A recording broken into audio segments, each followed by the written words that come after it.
May 28, 1987, 7:10 p.m. Moscow time. The sky above the capital of the Soviet Union is a pale, endless blue. It is a quiet holiday evening, the air still warm from the spring sun. On the cobblestones of Red Square, a few late tourists linger near the crimson walls of the Kremlin and the swirling domes of St. Basil's Cathedral. The scene is a postcard of monolithic power and control. Then a low, persistent drone disturbs the tranquility. It is not the roar of a MiG interceptor or the thunderous chop of a Mil helicopter, sounds woven into the fabric of this fortified city. This sound is different. It is a lawnmower buzz, alien and incongruous. Eyes look skyward, searching.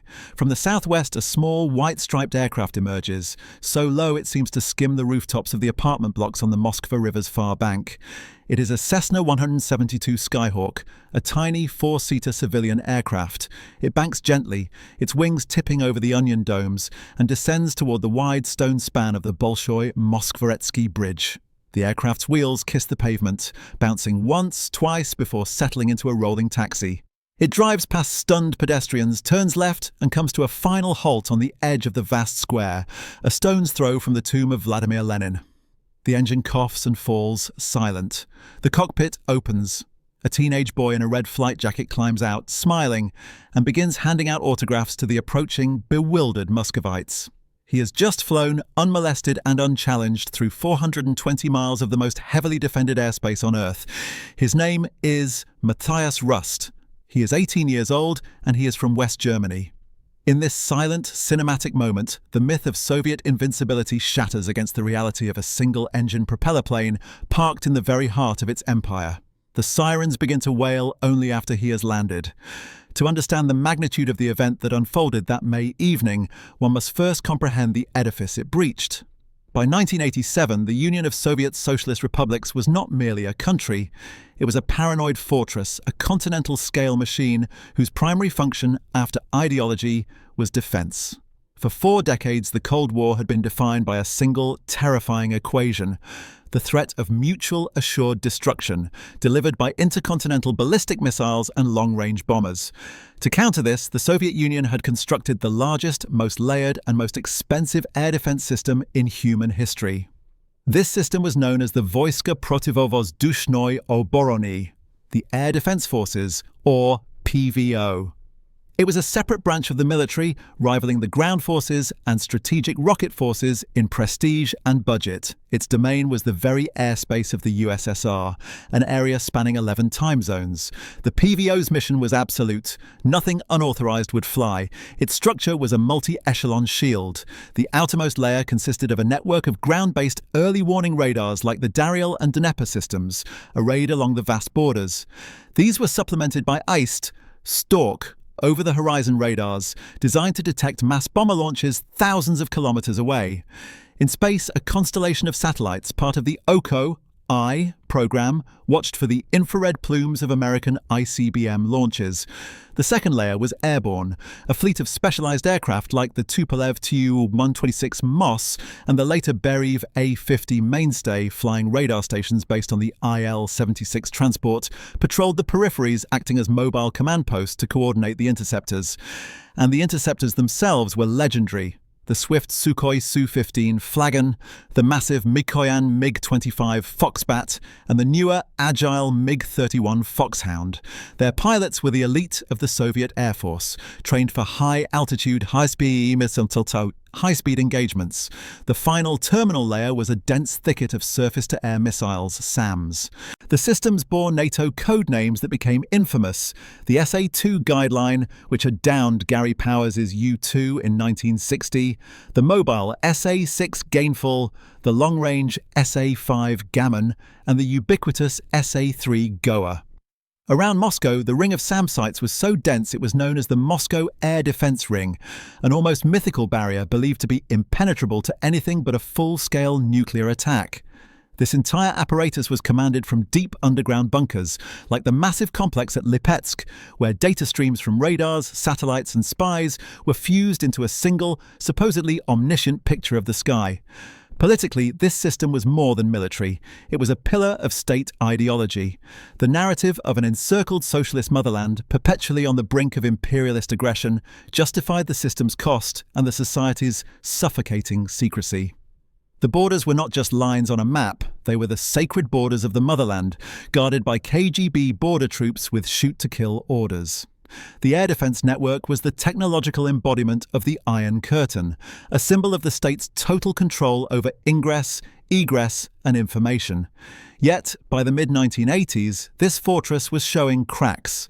Its leader, Mikhail Gorbachev, had come to power in 1985 preaching perestroika, restructuring, and glasnost, openness.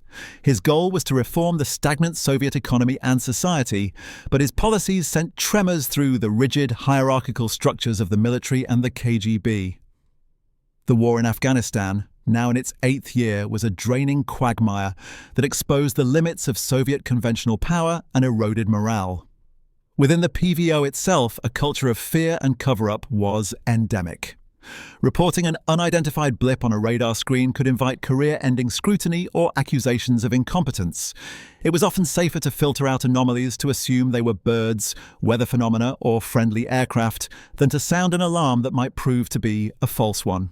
The system was technologically formidable but humanly brittle, designed for an apocalyptic war with NATO, not for a single slow-moving Cessna flying on a peaceful spring day. The stage was set not for a confrontation, but for a profound embarrassment. The world's most extensive shield was about to be defeated not by stealth technology or electronic warfare, but by audacity, bureaucratic inertia, and a fundamental failure of imagination. While the Soviet military-industrial complex perfected its art of paranoia on the other side of the Iron Curtain, in the prosperous northern German city of Wedel, a teenager was nurturing a very different kind of dream. Matthias Rust, born in 1968, was an unremarkable student but a passionate, if relatively inexperienced, aviator. He had begun flying gliders at 16 and quickly earned his private pilot's license for powered aircraft.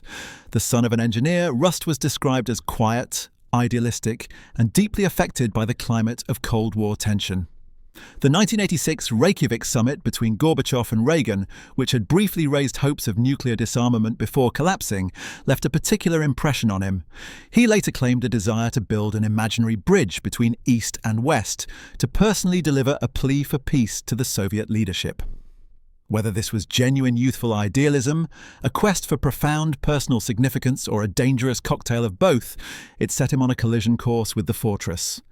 Rust's plan was breathtaking in its simplicity and insanity. He would rent a single-engine aircraft, fly across the Baltic Sea to Helsinki, Finland, a routine and logged international flight. From there, he would take off again, but instead of returning west, he would disappear from Finnish air traffic control radar, turn southeast and penetrate the Soviet border.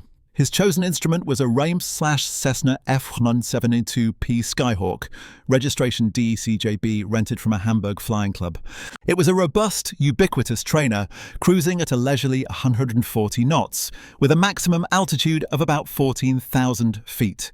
It carried no advanced navigation gear beyond standard VOR and ADF radios, and its transponder was a basic, unencrypted model. It was, for all intents and purposes, invisible to high-tech military systems looking for the signature of a high-speed, metal-rich jet. It was a mosquito flying toward a wall of sledgehammers. The geopolitical landscape of Northern Europe in May 1987 framed his flight path. The Baltic Sea was a NATO and Soviet flashpoint, heavily monitored. The Soviet border with Finland, however, was long, forested, and considered somewhat less tense than the Central European fronts. Soviet radar coverage there was extensive, but as events would prove, not seamless. Rust's flight would exploit the seams between military districts, the Leningrad Military District and the Baltic Military District, where coordination and responsibility could blur. Furthermore, the date was significant. May 28th was a Thursday, but more importantly, it was Border Guards Day in the USSR. While a national holiday, it was also a day of heightened alertness. Paradoxically, the heightened state could lead to confusion, with extra personnel on duty, but standard routines potentially disrupted. On the morning of May 28th, Rust executed the first leg flawlessly. He landed at Helsinki-Malmi Airport, refueled and filed a flight plan back to Hamburg. He took off at 12:21 p.m. local time. Once airborne, he radioed Helsinki air traffic control, reported a compass problem, and began a slow, pretense-driven turn. Then he switched off his transponder, the device that identified his aircraft on radar screens, and descended to an altitude of just 200 feet above the waves of the Gulf of Finland. At this altitude, he vanished. To finish and any potential Soviet coastal radar, his small, slow-moving craft effectively disappeared into the ground clutter, the noise on the screen caused by waves and terrain. He was now a ghost, flying visually, a dot in a vast expanse of sea and sky. His target was the Estonian coastline of the USSR, near the city of Kohtla-Järve. As he crossed the shoreline, he was technically now in violation of Soviet airspace, a capital offence. He immediately turned southeast, aiming for the great inland water body of Lake Peipus, using it as a visual highway toward his ultimate destination, Moscow, over 400 miles away. The PVO's vast machine, tuned to detect supersonic bombers coming over the pole or NATO fighter probes, was now tasked with seeing a single, slow, low-flying mosquito that had already slipped inside the screen door. The contrast could not be more absolute. A multi-billion ruble defense architecture built over generations, and an 18-year-old boy with 50 hours of solo flight time navigating by Road Atlas. One system was a product of collective, state-driven fear. The other was the product of an individual, perhaps naive, conviction. They were on a trajectory to meet in the most public square of the Soviet Empire. To dismiss Matthias Rust as merely a reckless teenager is to miss the profound, unsettling human core of the event. His was not a spontaneous joyride, but a meticulously planned act of what he saw as political theatre.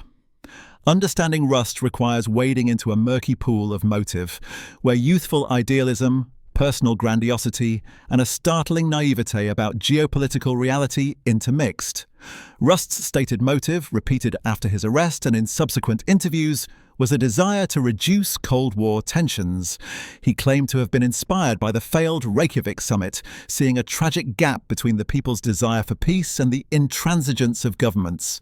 He envisioned landing in Red Square, walking to the Kremlin, and personally handing Gorbachev a detailed plan for global nuclear disarmament, a plan he had drafted himself.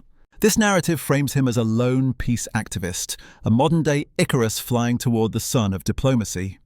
Psychologists who later examined him noted a pronounced messianic complex, a belief in a personal destiny to alter history. His flight was, in this light, a performance of immense ego, cloaked in the language of altruism. Yet the operational reality of his preparation belied a colder, more calculated mind. For months he studied Soviet maps, though he later claimed to have used a standard European road atlas in the cockpit. He calculated fuel loads with precision, knowing the Cessna's range would be stretched to its limit for the Helsinki-Moscow leg. He practiced low-level flying over the North Sea, familiarizing himself with the disorienting and demanding task of navigating visually at treetop level. He understood the psychological principle of hiding in plain sight and in the radar's blind spots. He chose his aircraft specifically for its commonality and innocuousness. This was not the haphazard work of a dreamer, but the detailed project management of a determined individual, however misguided. He confided in no one, not his family nor his flight instructors, demonstrating a capacity for secrecy and deception that matched his ambition. The flight itself was an extraordinary feat of endurance and focus. For over 5 hours inside Soviet airspace, Rust was alone in the cockpit, navigating by rivers, railways and major highways, the very infrastructure of the nation he was penetrating. Every minute carried the risk of visual discovery by a civilian or military pilot, of a lucky radar sweep, or of a catastrophic mechanical failure over hostile, unfamiliar territory. The psychological pressure would have been immense, the adrenaline-fueled high of the initial breach giving way to the grinding anxiety of the long inland trek. He later reported flying past Soviet air bases, seeing military transports on runways, a surreal experience of observing the war machine from the ultimate vantage point of an intruder it could not see. His decision to land on the bridge rather than attempt the vast, open expanse of Red Square itself showed last-minute, pragmatic risk assessment. The human element here is one of immense focused tension, a boy piloting himself into the heart of a nightmare, sustained by a conviction that bordered on delusion. His actions upon landing, signing and offering autographs completed the psychological portrait. It was the behavior of someone who believed he was part of a scripted drama where he was the hero, not a criminal facing potential execution. This disconnect between his perception and the terrifying reality of his situation is perhaps the most compelling human angle. He was not a spy, not a soldier, but an individual whose personal narrative had collided with the monolithic narrative of the state. And in that collision, the state's narrative had proven to be fatally fragile. This human story of motive and mind exists within a vast technological system. The humiliation of Soviet air defenses was not a simple failure of technology, but a catastrophic systems collapse. The PVO was a masterpiece of engineering designed for a specific apocalyptic scenario. Its failure on May 28, 1987, was a classic case of solving the wrong problem with exquisite precision.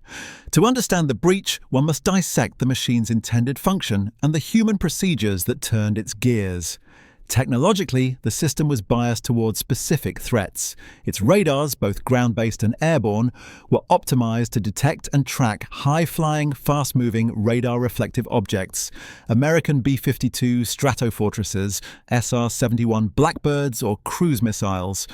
The Cessna 172 presented a radar cross-section smaller than most birds of prey.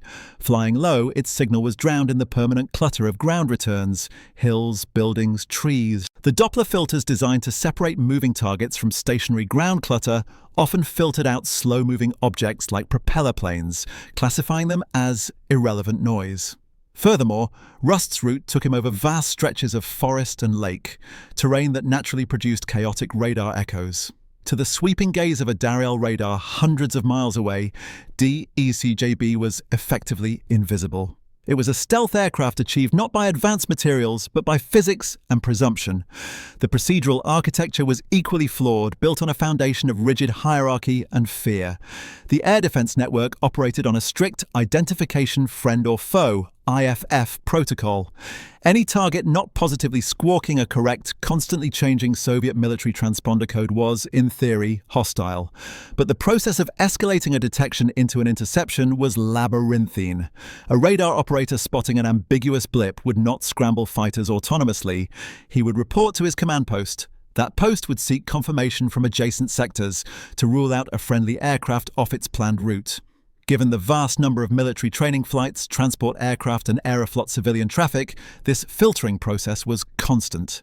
In a culture where a false alarm could end a career, the incentive was to explain away anomalies, not highlight them.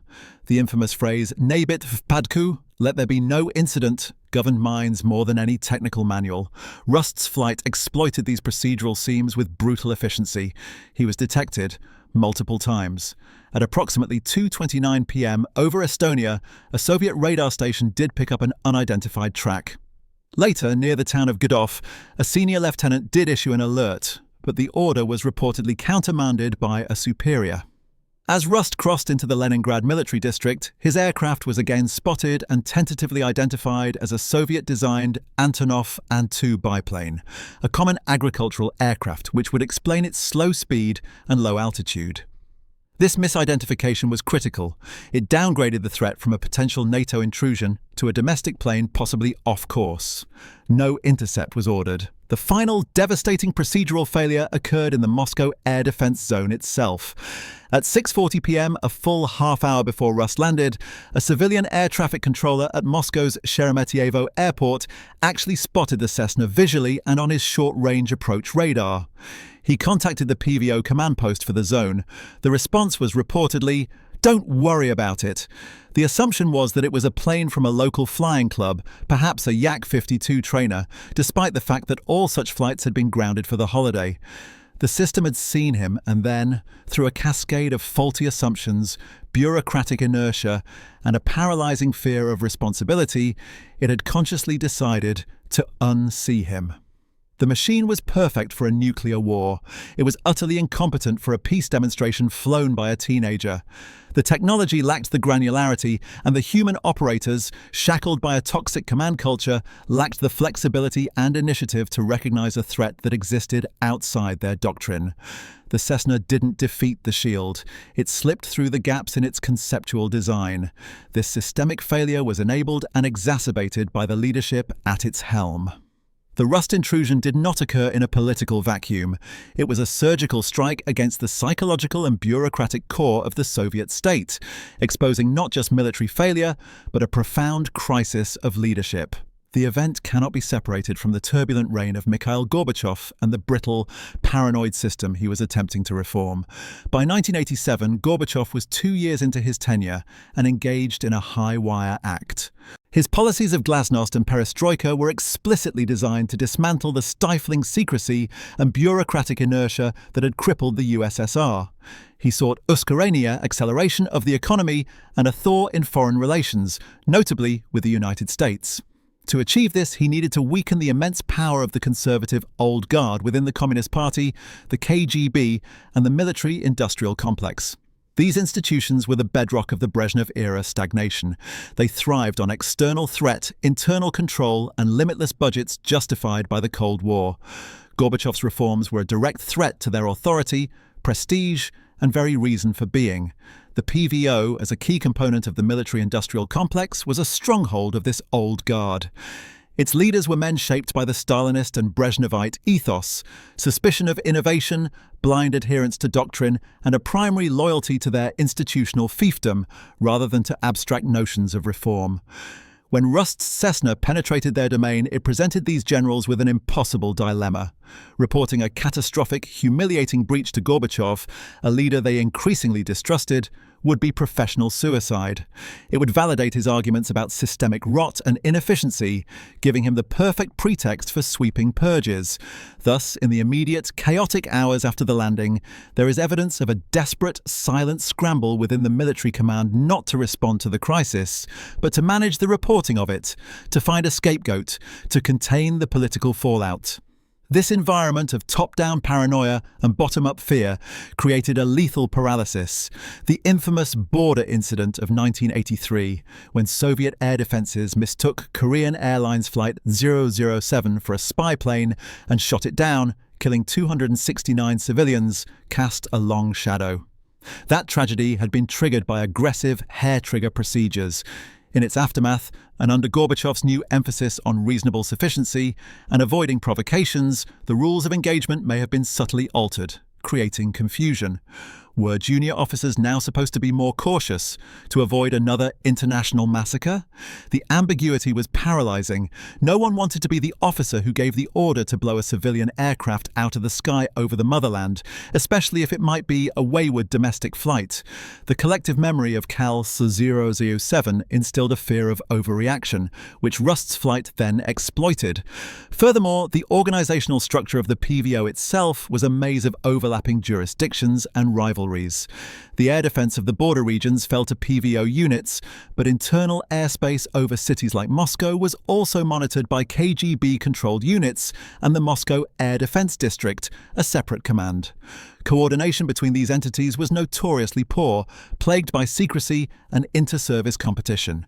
Rust's flight path meandered through these bureaucratic grey zones. A detection in one district required communication and handoff to another, moments where a track could be dropped, questioned, or dismissed. The system was not a single, unified organism, but a collection of feuding satrapies, each protecting its own territory and reputation. When the intruder appeared, the response was not coordination, but a diffusion of responsibility. Ultimately, the leadership angle reveals that the Red Square landing was more than a security failure. It was a political gift of immense, explosive value to Gorbachev. It provided him with irrefutable public proof of the incompetence and stagnation of the very institutions that opposed him. He now held a tangible, humiliating symbol of the system's decay, one he could wield with devastating effect.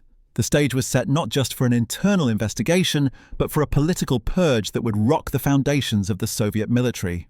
This failure of leadership and system was rooted in a broader societal psyche. The Rust affair was a seismic event not because of the physical intrusion, but because of the psychological violation. It tore a hole in the carefully constructed reality of Soviet life, exposing the fragile consensus that held the system together. To understand its full impact, one must examine the societal psyche, the atmosphere of fear, enforced secrecy, and pervasive mythology that the Cessna's engine noise utterly disrupted. Soviet society was built on a foundation of vranyo, a specific Russian term meaning a lie that both the speaker and the listener know to be false, yet both agree to uphold. It was a collective suspension of disbelief. The state proclaimed the infallibility of its leadership, the superiority of its technology, the unwavering loyalty of its citizens, and the impregnability of its defenses. Citizens, for the sake of a quiet life, outwardly conformed. They repeated slogans, attended rallies, and avoided questioning the official narrative. This created a shared fiction of strength and unity. The PVO's invincibility was a cornerstone of this fiction. It was the technological guarantor of the state's power, a symbol that the sacred borders were not just defended, but hermetically sealed. The idea that a teenager could fly from capitalist Europe and land in the symbolic center of Soviet power was within this fiction not just improbable, it was narratively impossible. Rust's flight performed a brutal act of narrative deconstruction. The sight of that small white plane taxiing past St. Basil's was an irrefutable fact that shattered Vranyo. For the ordinary Muscovites on the square, the immediate reaction was not fear of a NATO attack, but profound bewilderment.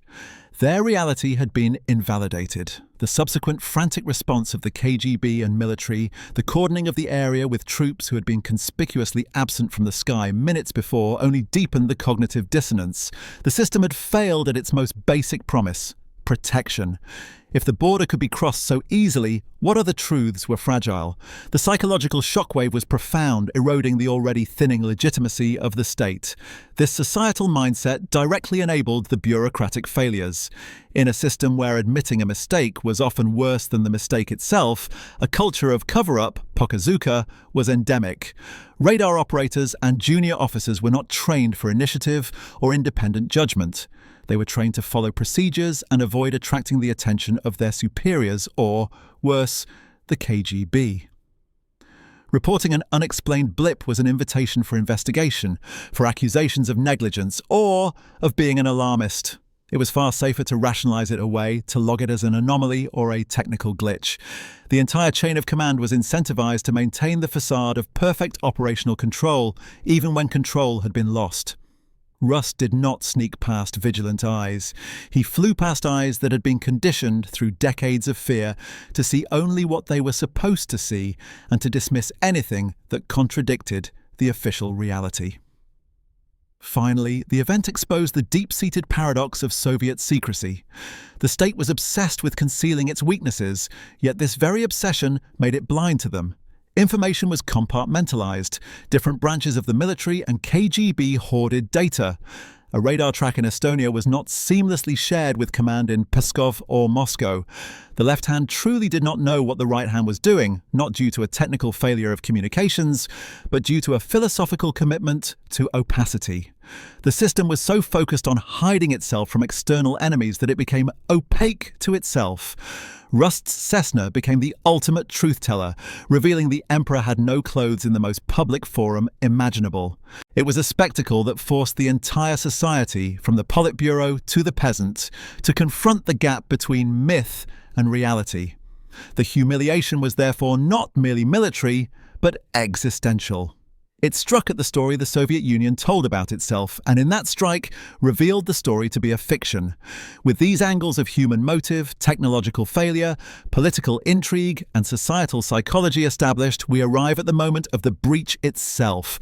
The tension has been building from Helsinki to the Moscow suburbs.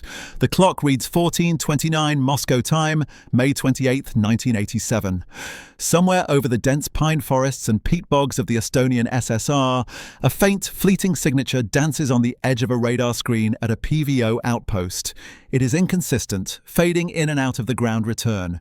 The operator notes it, consults his scope neighbor. A weather balloon, perhaps, or birds. The track is not classified as a target. It is dismissed. Matthias Rust, flying at 200 feet, his wings nearly brushing the treetops, has just made his first unnoticed entry into the Soviet tactical awareness. He is a ghost in the machine. For the next 4 hours, Rust navigates a 420-mile corridor of silence and near invisibility. His strategy is a masterpiece of low-tech evasion. He follows the shining ribbon of Lake Peipus south, then picks up the north-south railway line leading toward the ancient city of Pskov. At this altitude, he is not just below most radar coverage, he is in the world. He sees trucks on highways, trains on tracks, the collective farm fields sliding beneath his wings. He is navigating not by coordinates, but by the human geography of the Soviet landscape itself, a visual intruder in an age of electronic warfare. The system stirs but does not awaken. Near the town of Gidov, a persistent radar operator, less willing to dismiss the anomaly, reports a slow-moving, unidentified track. The report moves up the chain. A duty officer, considering the possibilities, a lost Aeroflot helicopter, hesitates. To scramble supersonic interceptors for what is likely a domestic anomaly is to risk ridicule and reprimand. The order is given to monitor, but not to intercept. The blip vanishes again into terrain clutter. The moment passes, Rust continues a steady, buzzing progress across the heartland. He flies past the city of Ostrov, skirts the southwestern edge of Pskov, and aims for the main highway and rail lines connecting Leningrad to Moscow. This is the Leningrad-Moscow corridor, a vital artery, yet his low altitude keeps him beneath the dedicated coverage of the major radar stations overseeing it. He is now deep inside the layered defense, a pea rattling around inside a fortress. At one point, he recounts seeing a military airbase with transport planes lined up on the apron. No alarm is raised. His Cessna is either unseen or mistaken for a common kukuruznik, corn cutter, the Antonov An-2, a workhorse biplane used for crop dusting and utility work. This is where doctrine demanded absolute control.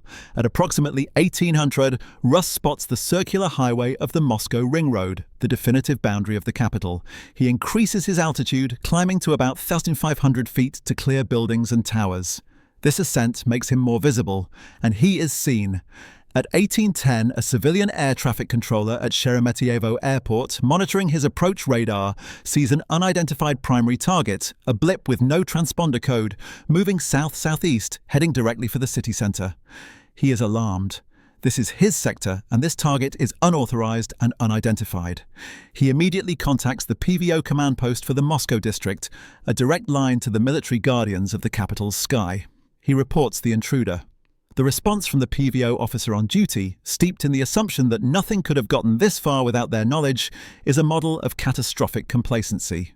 Don't worry about it. The controller, a civilian, is in no position to argue. The blip is dismissed. The final institutional barrier has been breached not by technology, but by arrogance. Rust is now over the suburbs of Moscow. He can see the distinct clusters of Stalinist skyscrapers, the winding Moskva River. He descends again, seeking the river, his chosen visual guide to the Kremlin.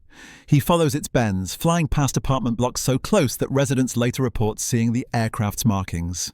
The surreal nature of the event reaches its peak. He is buzzing over a metropolis of millions, defended by thousands of missiles and interceptors, and the only eyes upon him are those of confused civilians looking out their kitchen windows. The system, built to vaporize nuclear bombers, has been rendered blind and inert by a single, slow-moving, utterly implausible truth. The sky above Red Square is clear. The stage is set for the unthinkable. The ghost is about to materialize at the very foot of the Kremlin. 1840 Moscow time. Matthias Rust banks his Cessna 172 gently to the right, following the final decisive curve of the Moskva River. Ahead, the imposing red walls and star-topped towers of the Kremlin complex rise from the riverbank. To his left, the multicolored, swirling domes of St. Basil's Cathedral, the iconic postcard image of Russia itself, sit at the edge of the vast, cobblestoned expanse of Red Square. The square is not empty. It is a living tableau of Soviet life on a spring evening, tourists strolling, couples lingering, Muscovites cutting across the historic space on their way home. The airspace above it is, by explicit and unquestioned decree, absolutely forbidden. Rust's fuel gauge is hovering near empty. His 5-hour-plus journey has consumed nearly every litre. He has one chance. His original plan to land on Red Square itself now seems impossibly risky, cluttered with people, poles, and the uneven cobblestones. His eyes fix on a solution: the wide, stone-paved Bolshoi-Moskvoretsky Bridge, which spans the river directly adjacent to the square. It is a clean, straight strip of asphalt, free of obstructions, leading directly to the square's edge. It is, in this moment of audacity, his runway. He reduces power, extends flaps, and begins his final approach from the southwest, descending over the residential buildings of Zamoskvoreshiye. The Cessna's engine note changes from a cruise drone to a high-pitched whine. For the pedestrians on the bridge and the edges of the square, the sight is so incongruous it fails to register as a threat.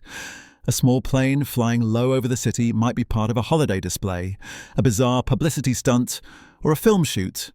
The concept of an intrusion is beyond the realm of possibility. The wheels touch down on the bridge pavement at approximately 18:45. The aircraft bounces once, twice, then settles into a rolling taxi. It rolls past stunned onlookers, its momentum carrying it off the bridge and onto the perimeter road of Red Square itself. Rust turns left, taxis for another 100 meters, and brings the aircraft to a complete stop near the base of the Lobnoye Mesto, a medieval stone platform, and just a few hundred yards from the Spasskaya Tower, the main ceremonial entrance to the Kremlin. He shuts down the engine. The sudden silence is deafening. For a long moment, there is only surreal calm. Rust opens the cockpit door and climbs out, wearing his red flight jacket. He is smiling. A small crowd begins to gather, curious, amused. He is asked where he is from. "Germany," he replies. He begins signing autographs. The scene is one of bizarre normalcy, a tourist interacting with locals, utterly disconnected from the monumental violation that has just occurred. The foundational security protocol of the state, the sanctity of its central space, has been broken, and the first response is bemusement. The paralysis ends with the scream of sirens. The first to arrive are not soldiers, but regular militia, Soviet police in their blue hats and uniforms. They are confused, unsure of their authority. They push through the crowd and detain Rust, but the procedure is chaotic. The catastrophic scale of the failure is now dawning on the organs of state security. Within minutes, KGB officers in civilian clothes flood the square, their faces ashen with a mixture of rage and terror. They violently disperse the crowd, cordon off the area with a hastily assembled ring of troops, and throw a tarpaulin over the Cessna's cockpit to obscure its German registration. An attempt is made to tow the aircraft away, but it is stuck fast on the cobbles. The visual evidence of the humiliation remains, parked in the shadow of Lenin's mausoleum. Inside the Kremlin, panic radiates outward. Communications lines burn. Gorbachev is reportedly informed not by his defense minister or KGB chief, but through informal channels as the news begins to ripple through the capital. The initial military reports are fragmentary, contradictory, and desperate. An unidentified aircraft has landed. It is a foreign aircraft. The pilot is a Western teenager. Each new fragment of information deepens the catastrophe.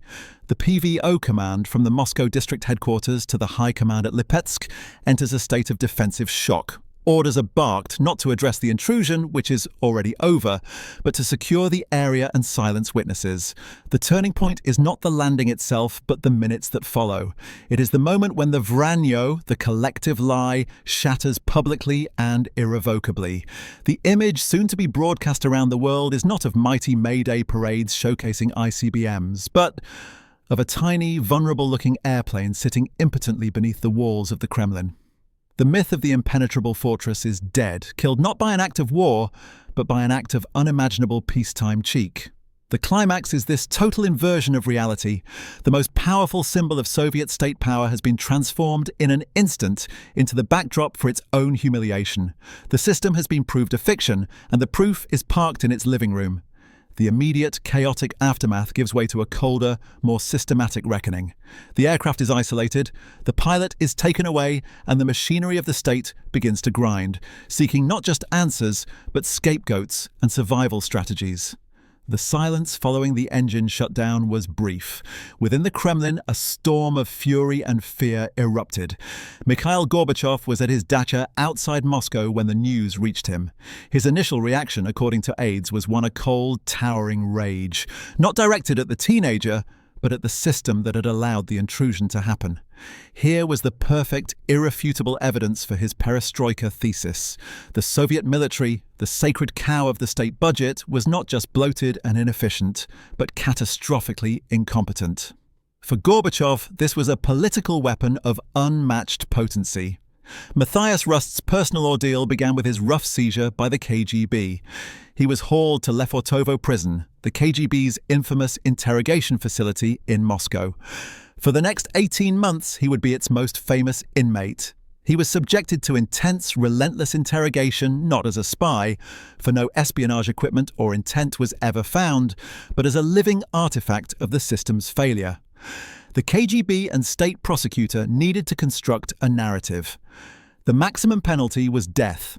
The trial, held in September 1987, was a theatrical showcase of Soviet justice, intended to demonstrate control and assign official blame solely to the foreign provocateur.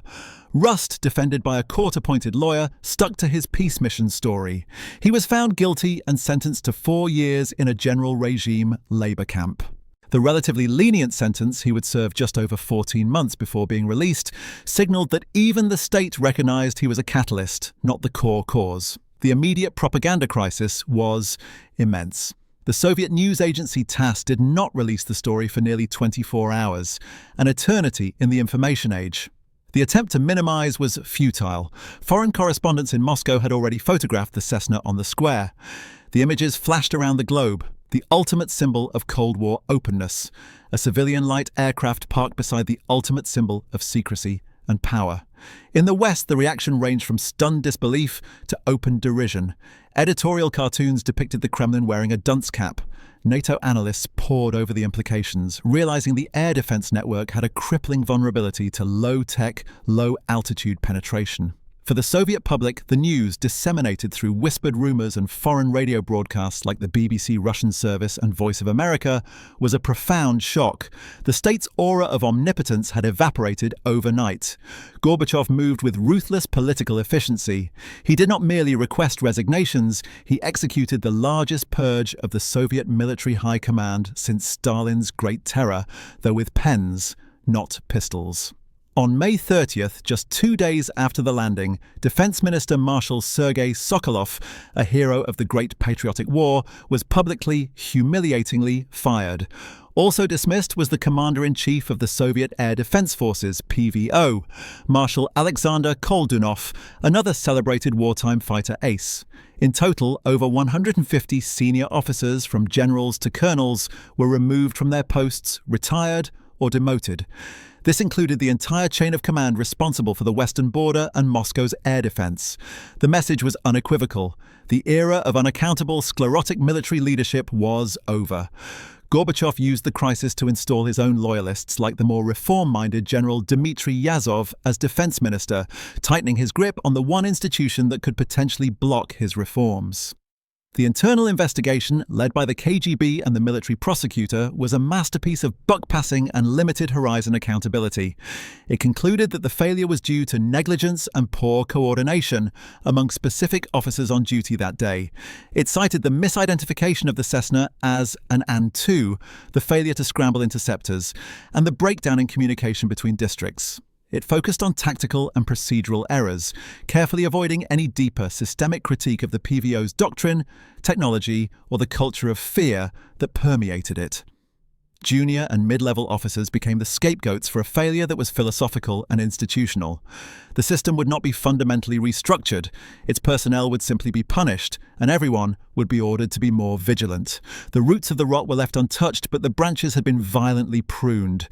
The immediate aftermath cemented the Rust event as a watershed. A foreign citizen had been tried and imprisoned, the military brass had been decapitated, and the public's faith had been shaken. But the deeper strategic consequences and the long-term symbolism of the act were only beginning to unfold. The Red Square Cessna was now a permanent fixture in the historical landscape, and its implications would reverberate far beyond the confines of a courtroom or a military tribunal. The rust-stained Cessna, towed from Red Square to a hangar at Moscow's Kudynka airfield, became more than an exhibit in a future trial. It transformed into a powerful and mutable symbol, its meaning shifting with the perspectives of those who wielded it. For the Soviet state, it was an emblem of shame to be buried. For Gorbachev and the reformers, it became a blunt instrument for change. For the West, it was a revelation of profound weakness. And for the global public, it was a bizarre, almost fairy tale rupture in the grim logic of the Cold War. Gorbachev's masterstroke was to harness the humiliation to accelerate his agenda. He framed the purges not as a mere disciplinary action, but as a necessary surgical strike against the braking mechanism of perestroika, the conservative, militaristic old guard.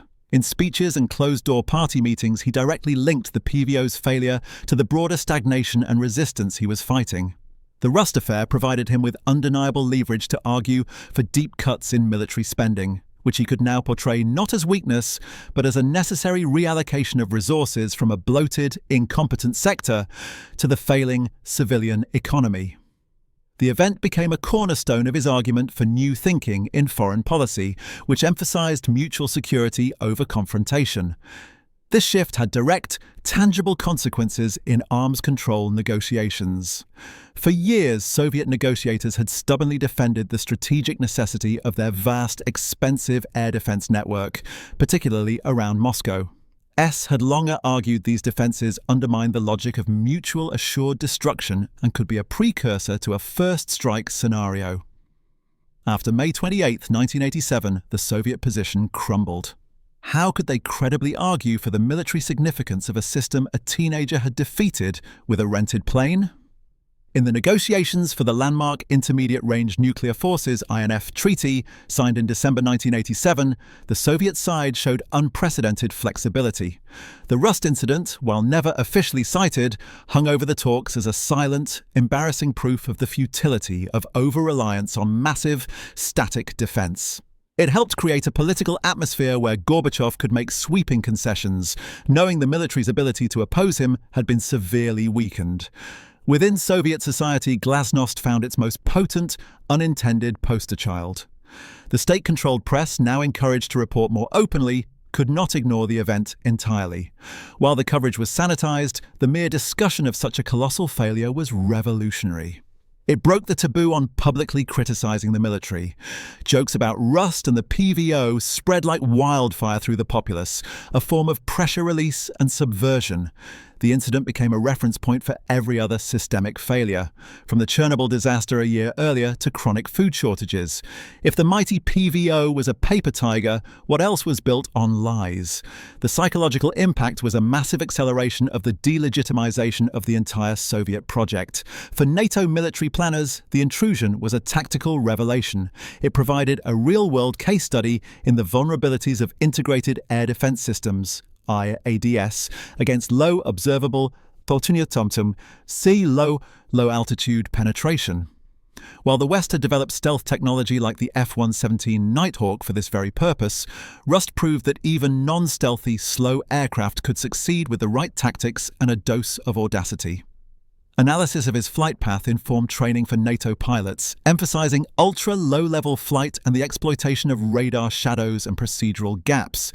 In a grimly ironic twist, the Soviet Union had just provided the West with a free, live-fire test of its own deepest weaknesses. Finally, the Cessna's journey etched itself into the mythology of the Cold War's end. It was a narrative of the individual against the machine, of the absurd triumphing over the terrifyingly serious.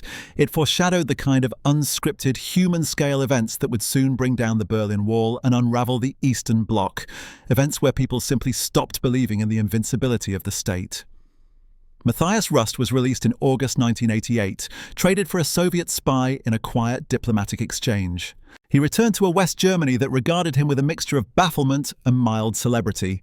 The aircraft itself lingered in obscurity, reportedly dismantled. But its ghost continued to fly, a persistent reminder that the most formidable walls are often those of perception, and that a single, implausible act of defiance can sometimes make them vanish into thin air. The immediate storm and the long-term ripples have settled into history. It is time to step back and consider what this singular event ultimately meant. The story of Matthias Rust and his Cessna is often told as a bizarre anecdote, a curious footnote to the Cold War, but to relegate it to mere trivia is to miss its profound historical resonance. It was not an attack, nor an act of espionage. It was something far more subversive, a demonstration, a real-time public experiment that tested the fundamental premises of a superpower and found them to be illusions. The event stands as a timeless case study in the paradox of power. The Soviet Union had expended astronomical resources to construct a shield of unimaginable technical complexity, yet this shield was designed to meet a specific, expected threat, the high-tech arsenal of a mirror-image superpower. It failed because it could not comprehend, could not even register, a threat that existed outside its doctrinal imagination. The system's greatest strength, its rigid, centralized, doctrine-driven design, became its fatal flaw when confronted with the unpredictable, the illogical, the human. In the end, the most sophisticated air defense network on the planet was defeated not by counter-technology, but by a lack of imagination, both human and systemic. The Red Square landing also serves as a stark lesson on the corrosion wrought by closed societies. The culture of fear, the incentivization of cover-ups, the stifling of individual initiative, these were not peripheral flaws in the Soviet system, they were its operating system. The radar operators who dismissed the blip, the officers who hesitated to scramble fighters, were not inherently incompetent. They were products of an environment where a false alarm could destroy a career, where admitting uncertainty was a sign of weakness, and where the imperative to maintain the facade of perfect control outweighed the imperative of actual control. The breach was, therefore, a logical outcome of the system's own internal logic. It punished the very behaviors it had instilled. For the Cold War narrative, Rust's flight marked a subtle but irreversible turning point. It visually punctured the myth of Soviet monolithic strength at the very moment Gorbachev was trying to transform the USSR.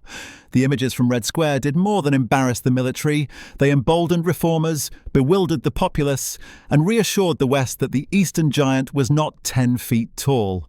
It became a symbol of the creeping entropy within the Soviet Empire, a tangible sign that the cracks were not just political or economic, but foundational.